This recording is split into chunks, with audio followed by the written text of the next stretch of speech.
Selamat petang semua. Kita ada panel politik dan tiada seorang pun daripada mereka tahu soalan apa yang akan saya tanya kepada mereka. Saya akan mengejutkan mereka. Saya akan tanya mereka soalan-soalan yang sukar. Dan cabaran saya ialah kita akan keluar dari sesi ringkas tentang Eropah ini dan kita akan belajar sesuatu yang kita tidak tahu sebelum ini. Jadi soalan pertama saya adalah kepada Lord dari Britain. Di Britain terdapat ramai Lord, tetapi yang ini seorang Lord yang sangat baik. Dan soalan saya kepada beliau adalah seperti berikut. Hari ini, Keir Starmer, Perdana Menteri United Kingdom, telah meletak jawatan. Beliau, seperti yang anda dengar daripada penonton, Keir Starmer dilihat bukan sebagai seorang sahabat Israel. Di bawah pentadbirannya, kerajaan British sangat kritikal terhadap tingkah laku Israel di Gaza. Kerajaan Israel, beliau juga kritikal terhadap perkara yang kami lakukan di tempat lain dan beliau mengiktiraf Palestin sebagai sebuah negara. Sekarang, apabila seorang Perdana Menteri baru akan mengambil alih, adakah keadaan akan menjadi lebih baik dalam hubungan antara Israel dan UK? Saya telah ditanya banyak soalan sepanjang tahun-tahun ini. Untuk soalan itu, saya rasa saya boleh beri jawapan yang sangat ringkas. Tidak. Saya rasa tidak ada kemungkinan bahawa Perdana Menteri Burnham, kerana besar kemungkinan beliau yang akan jadi, akan mengambil pendekatan yang lebih pro-Israel berbanding Perdana Menteri Starmer. Sekarang saya perlu mendedahkan kecenderungan saya. Saya, sudah tentu, adalah peguam negara bayangan, jadi saya mewakili pihak pembangkang. Dan oleh itu, anda tidak akan menjangkakan saya untuk terlalu memuji kerajaan. Walaupun sebenarnya ada dan saya rasa masih ada satu konvensyen. Saya tak pasti sama ada awak tahu tentang ini, Mak. Dalam politik UK, memang tipikal British untuk tidak terlalu mengkritik kerajaan apabila berada di luar negara. Saya rasa ahli politik Israel tidak menganggap diri mereka terikat dengan konvensyen yang sama. Tapi saya khawatir bahawa keperluan politik yang mendorong Perdana Menteri Starmer mengambil pendirian seperti itu bukan sahaja akan berterusan di bawah Perdana Menteri Burnham, malah akan diperkuatkan lagi di bawah Perdana Menteri Burnham. Baiklah, terima kasih atas berita baik itu.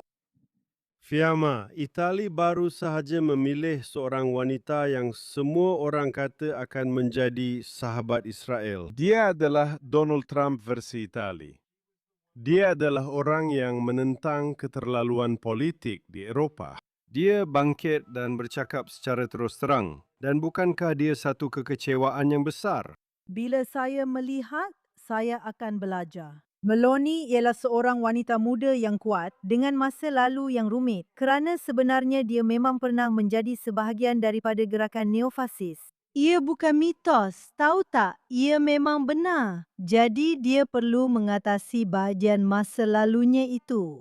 Bukan menjadi liberal, masih lagi konservatif tetapi berhubung dengan pihak lain dalam hierarki politik seluruh Itali yang seperti anda tahu, kebanyakannya berhaluan kiri. Anda tahu, Itali sebenarnya terbahagi sama rata. Jadi anda tanya saya, kenapa Meloni telah mengubah fikirannya? Kenapa dia? Sebenarnya inilah sebab utamanya. Ada dua sebab utama kenapa. Satu sebab ialah kerana dia kalah dalam referendum itu. Dia kalah referendum itu kepada pihak kiri. Itu baru sahaja berlaku. Dia sedar dia perlu berikan sesuatu kepada pihak kiri. Dari mana dia akan ambil sesuatu yang akan diberikan kepada pihak kiri itu? Jadi di pihak Timur Tengah, itu yang paling mudah kan? Itu yang paling senang untuk ambil sesuatu dan berikan kepada semua orang. Apa yang awak pedulikan? Awak cakap sesuatu yang buruk tentang hak asasi manusia, Israel, apa-apa saja. Awak terus dapat modal politik. Dan itu sahaja. Itulah ceritanya. Itu perkara pertama. Perkara kedua, Trump. Trump adalah obsesi besar orang Eropah, awak tahu sekarang ini. Jadi dia perlu selaras dengan sentimen utama di Eropah terhadap Trump. Sekarang keadaan menjadi lebih rumit. Dan inilah sebabnya sekarang anda lihat yang terakhir melompat menentang Trump apabila dia berkata sesuatu yang sebenarnya dia tak perlu katakan. Itu memang satu kesilapan apabila dia kata Meloni merayu untuk bergambar dengannya. Sesi bergambar. Ya, untuk sesi bergambar. Saya rasa itu tak betul sebab saya sendiri tengok rakaman saat itu dan awak tak nampak pun perkara tu. Awak cuma nampak mereka berdua bercakap bersama. Saya tak tahu macam mana cerita tu boleh keluar. Tapi apa pun, pertama sekali Meloni kena menyelaraskan diri semula dengan identiti baharu Eropah yang semuanya menentang Trump. Identiti baru Eropah telah ditemui selama berbulan-bulan menentang Trump dan kesatuan ini bersama Israel menentang Iran dan dalam peperangan. Perang ialah satu perkataan yang Eropah tidak pernah mahu sebut. Jadi inilah salah satu cara Meloni cuba mencari jalan ke Eropah. Kini, keadaan menjadi terlalu sempit kerana Trump benar-benar menyerangnya secara langsung. Jadi dia terpaksa bertindak balas kerana dia perlu menjaga personaliti sebagai seorang wanita yang kuat. Dan saya rasa inilah yang dia lakukan. Dan saya rasa kini dia sedikit menyesal dengan apa yang telah dilakukannya kerana cara dia lakukan itu memang terlalu berlebihan. Kita akan kembali kepada Meloni kerana saya rasa dia sangat menarik. Poland. Poland adalah sebuah negara yang kita sangka Israel akan mempunyai hubungan yang sangat baik dengannya. Tetapi apabila golongan kiri tengah berkuasa di Poland seperti sekarang, mereka cenderung untuk berpihak kepada Brussels dengan EU dan sangat kritikal. Menteri Luar Negeri anda baru-baru ini mengeluarkan kenyataan yang sangat keras terhadap Israel. Tetapi apabila golongan kanan berkuasa di Poland, kita bertengkar dan berdebat mengenai memperingati Holocaust. Adakah harapan untuk hubungan yang lebih baik dengan Poland? Soalan-soalan itu memang tidak dibincangkan terlebih dahulu. Itu sudah pasti. Ya, sebenarnya satu soalan yang sangat tidak dijangka. Saya benar-benar tidak menjangka untuk bercakap mengenai perkara ini. Ia bukanlah topik yang saya benar-benar biasa atau mahir dengannya. Penyelarasan yang kita lihat dalam politik sayap kiri secara umum adalah sesuatu yang nampaknya serupa di seluruh benua. Dan ia adalah salah satu di mana golongan progresif bersekutu dengan kuasa Islamis atas sebab mudah, iaitu untuk mendapatkan undi sektarian. Jadi ini adalah corak yang sangat jelas yang berulang kali berlaku. Kita dapat lihat ia berlaku di UK dengan, secara ironinya, Parti Hijau yang dipimpin oleh orang Yahudi, Encik Zach Polanski, secara ironinya, bersekutu dengan Moth dan Ali serta radikal lain. Kita dapat lihat ia berlaku dengan Jean-Luc Mélenchon dan La France Insoumise, serta pakatan beliau dengan Bali Bagayoko dan beberapa lagi seperti Rima Hassan, sudah tentu ahli Parlimen Eropah dari Palestin.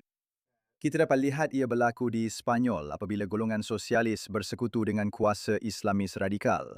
Dan kita sedang melihat aliran fahaman dunia ketiga itu di negara-negara yang masih belum terjejas oleh migrasi besar-besaran, tetapi mempunyai kecenderungan untuk meniru dan mencontohi segala yang lebih baik dan menarik di Barat. Dan kita juga melihat corak itu pada tahap tertentu di Eropah Tengah dan Timur.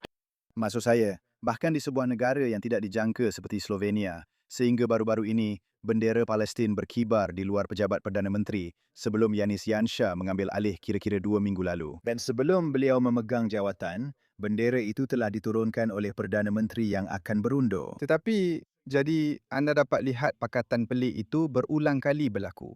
Dan ia hanyalah cerminan kepada perubahan demografi di Eropah dan benua Eropah. Dan juga satu usaha untuk mengambil hati pengundi Muslim yang semakin kuat, semakin lantang dan malangnya semakin teratur. Jadi mari kita bincangkan tentang England kerana mungkin undi Muslim juga agak relevan di sana. Dan terdapat juga reaksi balas. Dan kita telah melihat parti konservatif yang anda wakili sebagai parti tengah kanan terbesar di Parlimen British. Tetapi dalam tinjauan pendapat baru-baru ini dan dalam pilihan raya tempatan, anda telah dibayangi oleh golongan kanan populis. Setengah orang di BBC, mereka mungkin malah mengatakan golongan kanan radikal. Dan saya ingin bertanya kepada anda sebagai seorang konservatif, adakah orang Yahudi perlu risau tentang golongan kanan radikal populis di Britain?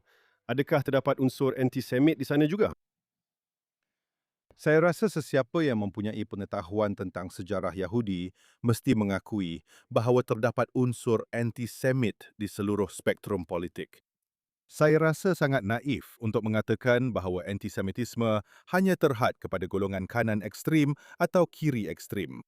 Sudah tentu, secara sejarahnya, kita dulu lebih risau tentang golongan kanan ekstrim. Saya telah berucap minggu lepas di Parlimen dan saya katakan terlalu ramai orang, terutamanya di UK, masih risau atau terlalu fokus kepada golongan kanan ekstrim. Sedangkan sebenarnya sekarang ancaman yang jauh lebih besar kepada kehidupan Yahudi di UK. Dan saya akan bercakap tentang perkara ini esok. Sedikit promosi untuk ucapan saya. Ancaman ini datang daripada Pakatan Tidak Suci, iaitu Pakatan Merah Hijau antara golongan kiri ekstrim dan golongan Islamis. Tetapi terdapat unsur-unsur di seluruh spektrum politik. Apa yang saya ingin katakan ialah, tidak dinafikan bahawa sesetengah pemimpin, dan sudah tentu saya berat sebelah kepada Kemi Badenoch, tetapi saya rasa beliau telah bersuara secara konsisten, bangga dan terbuka menyokong Israel. Kebimbangan saya semakin lama berdasarkan perkara yang dibangkitkan di sini ialah di terlalu banyak negara Eropah, bukan sahaja tiada undi untuk bersuara menyokong orang Yahudi, malah kita mungkin sampai ke tahap di mana bersuara menyokong orang Yahudi akan menyebabkan anda kehilangan undi. Dan itulah yang sangat saya bimbangkan. Satu lagi jawapan optimis daripada rakan kita dari Britain. Fiamma. Kita telah mendengar tentang Pakatan Hijau Kiri. Kita telah mendengar tentang pihak kiri dan sentimen anti-Israel dalam kalangan sayap kiri hampir terinstitusi di seluruh Eropah. Tapi mari kita berterus terang, jika Meloni bukan pro-Israel, adakah kita juga telah kehilangan pihak kanan tengah Eropah? Anda tahu, ini adalah situasi yang sangat tidak menentu. Obses Eropah pada saat ini adalah Putin, jauh lebih daripada apa-apa yang lain. Jadi mereka sedang cuba mencari kekuatan untuk menahan situasi ini dan mereka tidak mampu. Mereka tidak mampu. Mereka tidak jumpa. Mereka tidak jumpa wang. Mereka tidak jumpa organisasi. Mereka tidak jumpa caranya. Dan pada masa yang sama, antisemitisme semakin berkembang dengan teruk. Tolong ambil perhatian tentang apa yang sedang berlaku di Eropah. Tiada satu pun negara pada masa kini di mana antisemitisme tidak dirasai sebagai unsur yang menakutkan dalam masyarakat, dalam politik, di mana-mana sahaja. Jadi anda memang betul apabila anda mengatakan bahawa ia boleh menjadi unsur sama ada untuk pihak kiri atau pihak kanan. Dan anda dapat lihat perkara ini di Amerika Syarikat, di mana ia sudah pun berlaku dengan cara begini. Anda tahu. Inilah yang boleh berlaku dan sedang berlaku di Eropah juga. Dan kita mesti sangat berhati-hati terhadap satu perkara, iaitu satu perkara yang menjadi obsesi kesatuan Eropah dan boleh dibangkitkan semula. Dan ia adalah kebencian terhadap orang Yahudi yang menjadi kebencian terhadap Israel. Inilah perkara utamanya. Ia adalah kebencian terhadap Zionisme yang sebenarnya adalah kebencian terhadap orang Yahudi yang telah kita jangkakan berkali-kali di Eropah dan dengan cara yang sangat dahsyat, sangat mengerikan. Ia seringkali dinyatakan dalam Kesatuan Eropah yang bermusuhan, dalam Majlis Eropah yang bermusuhan, di mana saya telah menjadi ahli selama 5 tahun. Dan anda tahu, pada masa kini ia mengambil bentuk penafian. Ya, itu sahaja, saya sudah selesai. Penafian terhadap hak rakyat Yahudi untuk wujud dalam sempadan mereka sendiri. Dan kemudian ia menjadi satu obsesi tentang Judea dan Samaria yang semakin kerap muncul. Dan kita mesti sangat peka tentang perkara ini. Mereka berulang kali menyebut dua negara untuk dua bangsa. Tetapi apa yang mereka mahu katakan ialah, kamu penjajah dan kamu tidak sepatutnya berada di sana. Saya hanya benarkan awak bercakap lebih masa kerana awak baik dan awak seorang wanita. Saya akan akhiri dengan nada optimis, hanya untuk sambung dari apa yang Lord Watson katakan. Saya memang rasa ada banyak sebab untuk berharap. Dan saya rasa banyak pihak populis kanan Eropah sedang belajar daripada Israel dan daripada ketahanan Israel terhadap ancaman Islamis. Kita dapat lihat perkara ini di seluruh benua. Kita dapat lihat dengan Le Rassemblement National dan Jordan Bardella, generasi muda rakyat Perancis yang patriotik ini menentang ancaman jihadi di Perancis. Kita dapat lihat dengan Geert Wilders dan partinya PVV di Belanda yang berdiri teguh menyokong Israel dan belajar daripada taktik Israel menentang jihadis dan pengganas Islamis. Kita dapat lihat dengan Vox di Spanyol bersama Herman Tersch, Santiago Abascal dan Jorge Buhade. Kita juga dapat lihat dengan Demokrat Sweden yang dipimpin oleh Jimmy Åkesson. Mereka semua adalah individu yang merupakan sahabat kepada Israel, yang mendapat inspirasi daripada Israel dan kisah ketabahan Israel. Dan saya rasa terdapat ramai sahabat di kalangan populis kanan Eropah untuk rakyat Israel. Terima kasih banyak, Stephen. Dan saya akan akhiri dengan berkata bahawa Eropah kadang-kadang menjadi tempat yang sukar untuk orang Yahudi. Kadang-kadang ia menjadi tempat yang lebih menyeronokkan untuk orang Yahudi dan lebih menerima orang Yahudi. Dan jelas kita sedang melalui satu tempoh yang sukar, tetapi perkara-perkara ini adalah bersifat kitaran dan ia akan menjadi lebih baik. Cuma persoalannya berapa lama masa yang diperlukan. Saya ucapkan terima kasih kepada kita semua.